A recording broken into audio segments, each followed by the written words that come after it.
નમસ્કાર, આપ જોઈ રહ્યા છો ઝી 24 કલાક સવારના મોટા સમાચારો સાથે હું આપની સાથે નિધિ। મહત્વપૂર્ણ સમાચાર સામે આવી રહ્યા છે તેના પર નજર કરીએ।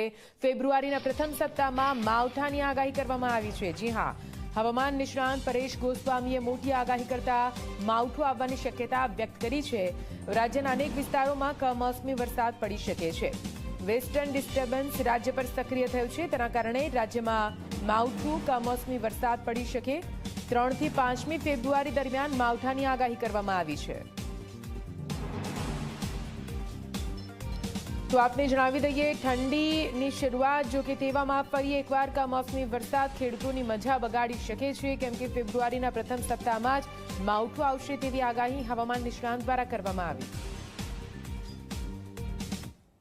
उत्तर भारतना पहाड़ी प्रदेश उपरथी WD पसार थई रह्या छे। एक मजबूत वेस्टर्न डिस्टर्बन्स जे पसार थई रह्युं छे ए वेस्टर्न डिस्टर्बन्सनी असरने कारणे गुजरात पर एक अस्थिरता सर्जावा जई रही छे अने ए अस्थिरताने कारणे राज्यना अनेक विस्तारोनी अंदर 3, 4 અને 5 ફેબ્રુઆરી એમ 3 દિવસ દરમિયાન અલગ અલગ વિસ્તારોની અંદર માવઠું થાય તેવી શક્યતાઓ રહેલી છે।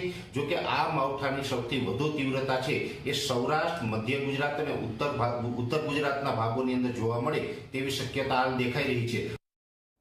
ઉત્તર ગુજરાતના પણ વાવ, થરાદ, બનાસકાંઠા અને મહેસાણા અને જે સાબરકાંઠા જિલ્લો છે આ તમામ વિસ્તારોને આ માવઠું પ્રભાવિત કરે અને 3 અને 4 તારીખે ઉત્તર ગુજરાતના આ વિસ્તારોની અંદર માવઠું થાય તેવી શક્યતાઓ છે।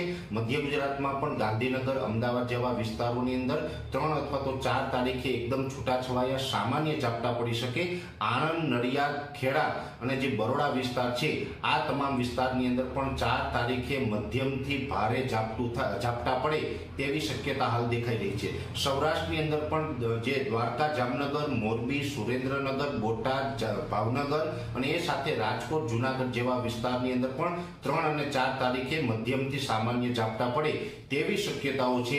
જે અરવલ્લી, મહીસાગર અને દાહોદ, ગોધરા જેવા વિસ્તારો છે એમાં વધારે પડતા ઘાટા વાદળો છવાઈ જશે, વાદળછાયું વાતાવરણ થશે અને કોઈ જગ્યાએ એકદમ હળવા છૂટા છવાયા ઝાપટા પડે તેવી